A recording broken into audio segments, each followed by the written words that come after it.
En büyük israf zaman israfıdır. Hiçbir şey yapmadan durursunuz, zaman israf edersiniz. Yapılması gerekli olan şeyleri yapmazsınız, zaman israf edersiniz. Hiç farkına varmadan yapılmaması gerekli olan şeylere dalarsınız, zaman israf edersiniz. Ve dolayısıyla bunun hesabını Allah sorar.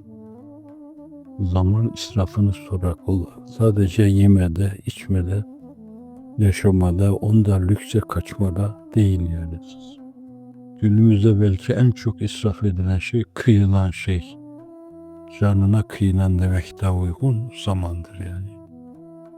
Uğrunda harcadığımız şeyler acaba değiyor mu? O kadar bizim 5 dakikamıza değiyor mu? 2 saat seyrine kendinizi kaptırdığınız bir film, bir sinema, bir dizi acaba sizin 5 dakikalık zamanınızın kıymetine değiyor mu? Ne veriyor size? Bunun gibi. Ve düşünün yani bu internet siteler, kafeler var. Orada daha etken yaşta yani hafızaların en aktif olduğu dönemde, çok hayati şeylerin bellenmesi gerektiği dönemde orada oturuyor o gençler, o çocuklar. İlk mektep talebelerine kadar inmiş ve onları indirmiş bir yere. İndirmiş. Yükselecekleri zaman. Şuur altı müktesebatlarının temiz şeylerle doldurulup ileride bir malzeme, bir sermaye olarak kullanılması mümkün olan şeylere rağmen orada zaman israfı, ortaokul talebeleri, lise talebeleri, üniversite talebeleri ve çok tabii görmek lazım bu bomboş insanlar ya da abesle iştigal eden insanlar, kitle psikolojisiyle bunlar sokaklara çok rahatlıkla dökülebilirler. Çok rahatlıkla yaka paça olabilirler birileriyle. Olmayacak şeylere karşı duyulan gereksiz, füzuli, faydası olmayan alakalarla çok gerekli şeyler arada kaynayıp gidiyor.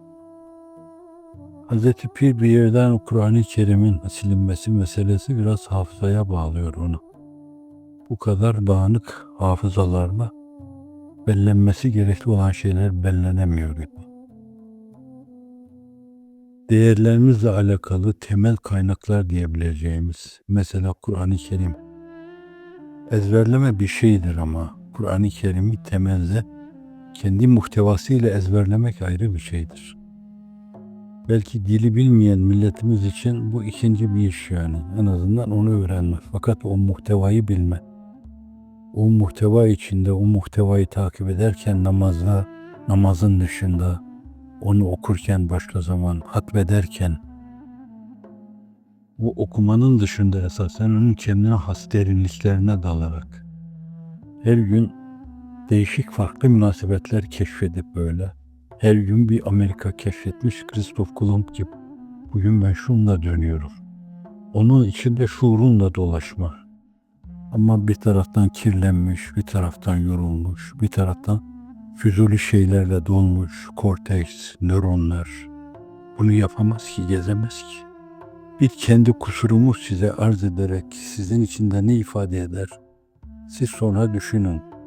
İnanın bana her defasında namaz kıldırırken de, kendime namaz kılarken de şu 4 rekatı tam kılsam diyorum. Şu 4 rekatı tam kılsam diyorum. Fakat inanın bana bazen ya 2 kılıyorum ya 3 kılıyorum, 4 kılamıyorum. Ama neye kılma diyorum ben? Elhamdülillah dediğim zaman kainatın zerratı adedince hamd Allah'a mahsustur. Mülazasını zihnimin bütün nöronlarında duyarak elhamdülillah Rabbil alemin, celali bütün tecellileriyle, vahidi bütün tecellileriyle her şeyi öğren, çeviren o kudreti kahire, o iradeyi bahireyi, onu mülahaza alarak Rabbil alemin, Er-Rahmanir-Rahim taalluk ettikleri şeyler itibariyle birinci sözün ikinci faslında Rahman'ın taalluk alanı, Rahim'in taalluk alanı. Lügat manası itibariyle bunların üzerinde değil. Fakat taalluk alanları itibariyle bunların içine girme. İyyâke na'budu derken o Hazreti Mülahaza'yı aldığı gibi içinde bulunduğum safla beraber Allah'ım benim sana kulluk yapıyorum demem çok az sana. Bu saftakilerin de hepsinin İyyâke na'budu sana kulluk yapıyoruz. Bunları benim kulluğuma katıyorum. Namıma sana takdim ediyorum. Daha da açılıyorum. Kabe'nin etrafındaki halkalar, onları da sana takdim ediyorum. Sidretül Münteha'ya kadar onları da sana takdim ediyorum. İhtine sıraten müstakim. Orada yine 3 mana veriyor. Bize sırat-ı müstakim hidayetiyle. Orada sabit kademiyle. Orada derinleştir mülazası. Doğruluğa erdirdiğin insanlar doğrulukta hep yürüyecekler teminatları yoktur. Hafizanallah. Nice mağdubin vardır, Allah'ın gazabına uğramışlardır doğru yoldan sonra. Nice sapıp giden dallin vardır.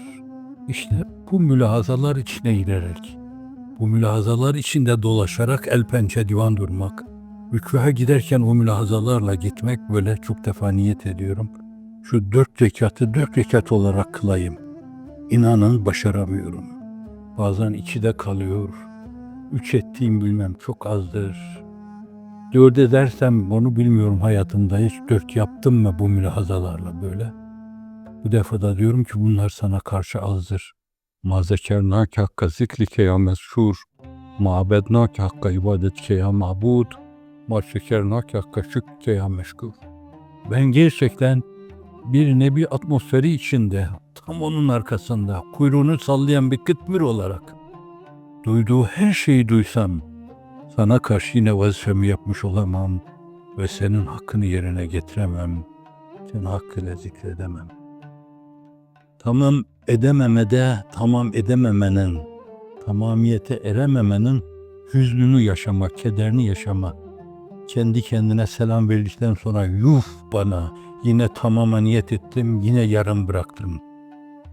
Ve şayet tamama benzer bir şey yaptıysan bu defa da onun büyüklüğü, onun hakkı ve bizim sorumluluk ve vazifemiz açısından bakarak ne yaparsak yapalım vazifemizi hakkıyla yerine getirmiş sayılmayız ve senin hakkını da eda edemeyiz. Bizim bize ait neyimiz var ki ona ait şeyleri bir tarafa bırakıp tekbir versek diyeceğimiz şey sıfırdan ibaret olur. Bana ait şeyleri bırakın da siz kendi adınıza ne olduğunuzu bir bana söyleyin.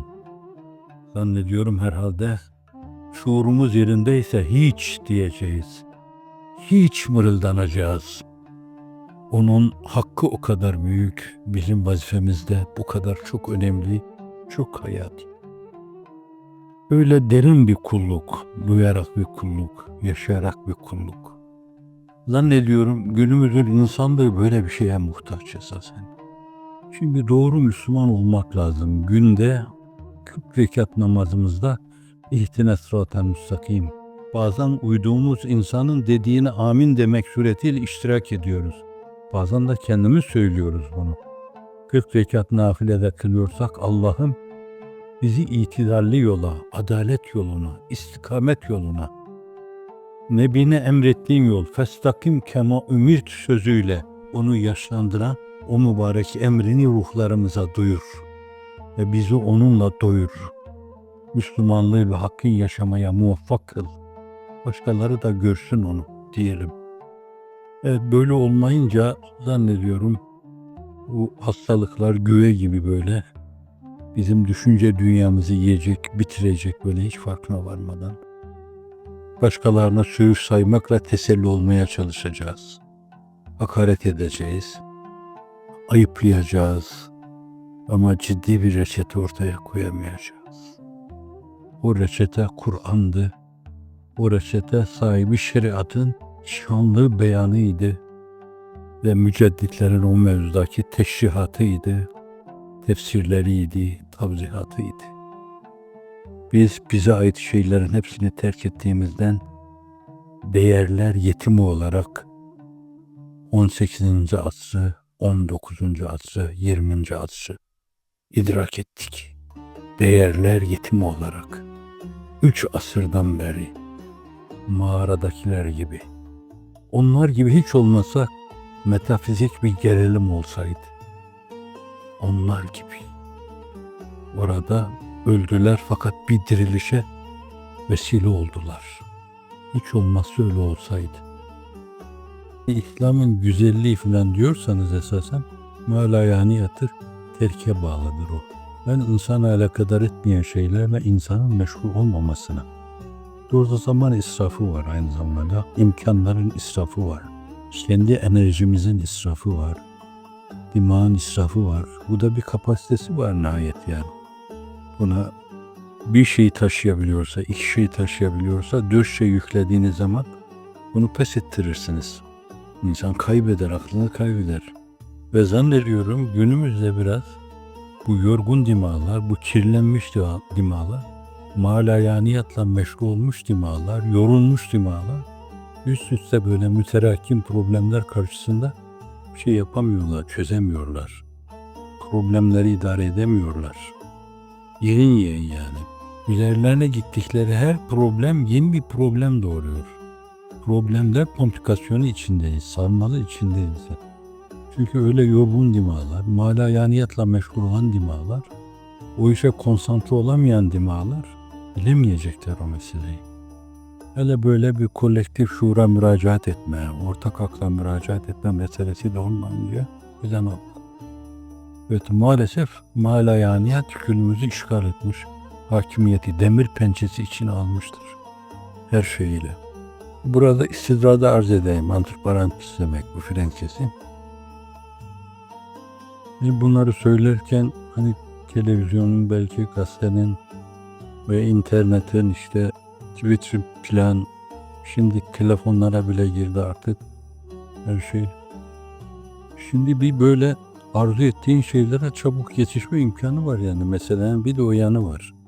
Ama bu insanın insan olmasına bağlı. İnsanın kendisini keşfetmesine bağlı. İnsanın kendi insani değerlerine uyanmasına bağlı. Hani şoför sarhoşsa burada araba ne kadar mükemmel olursa olsun trafik kazaları kaçınılmaz olur. Şoför sarhoşsa evvela şoförün sarhoşluktan kurtarılması lazım, uyarılması lazım. Morfinmansa, uyuşturucuya alışmışsa her türlü kaza olabilir. Meseleyi insanda çözmek lazım. Yeryüzü problemi insanla tanıdı. Nebilerle o problem insanda çözüldüğü sürece huzur dönemi yaşandı. İnsan kendi kendine arzularıyla, nefsaniyetiyle baş başa kaldığı zaman o bir problemler yumağı haline geldi. Ve etrafa sürekli problem pompaladı. Günümüzde yaşanan da budur yani, işte o mağarayan da bu. Şimdi insan da o problemi çözseniz hakikaten anında böyle 1 milyon hadis diyelim, o 1 milyon hadis içinde şundan mı bundan mı filan anında ulaşabiliyorsunuz. Camiye ait bir şeyse hemen bakıp anında buluyorsunuz yani. Kerametvari şeyler oluyor bilgiye ulaşma adına. Ne var ki yani burada da yine esas dengeli olmayı şunda aramak lazım. Esasen ilimlere elimizden yettiğince kitaplarda ulaşmak lazım yani. Okumak lazım. Kafaya koymak lazım. Böyle fevkaladeden çok hızlıca ulaşılması gerekli olan şeylere böyle ulaşabiliriz.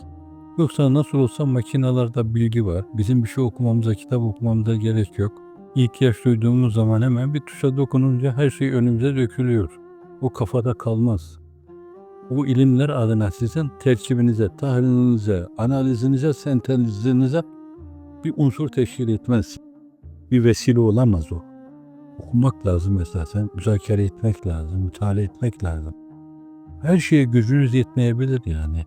Mesela hadis okuyorsunuz, usulü hadiste bir şey bu esnada aklınıza gelmemiş olabilir. Ricalle alakalı bir şey. Rical öyle derin bir mesele ki şimdiye kadar o meseleyi bildim diyenler bile tenkite uğramışlardır yani. Şimdi bunların bütününü biz en doğru şekliyle hafızamıza tutamayız. İşte keramet var, her şey birdenbire önümüze düşen o makinelere ihtiyaç olabilir burada. Fakat mesele insanlar çözmeyince internet kafeler dolar taşar, daha bilmem ne kafeler dolar taşar, evlerin içi öyle olur. Çocuklar makine kolik olurlar. Makine kolik, internet kolik olurlar. Annelerinden babalarından koparlar. Anne baba buna bağlanır kalırsa şayet onlar da çocuklarından koparlar. Böylece güveli bir aile yapısı meydana gelir. güveli yani. Erimeye, çürümeye, dağılmaya, çözülmeye müheyya bir yuva meydana gelir. Bizden olmaz. Ama bu insanda çözülürse bu aletleri hepsi keramet var. Bütün ilimleri, bu tekvini emirleri Üstad Necip Fazıl hep eşya ve hadiseleri hallac etmişler. Batılıları anlatırken öyle derdi, makamı cennet olsun. Bu makinalarla eşya ve hadiseleri hallac edebilirsiniz. Ne terkiplere ne tahlillere ulaşırsınız Allah'ın inayetiyle. Ne çıktı biliyor musunuz? La hayre fil israf keme la israfa fil hayr. İsrafta hayır yoktur. Fakat hayırlı şeyde bence edebildiğiniz kadar israf yapın yani. Okumada, bir yerde, tefekkürde, tedebbürde, tezekkürde. İnsanlar hakkı hakikati göstermede.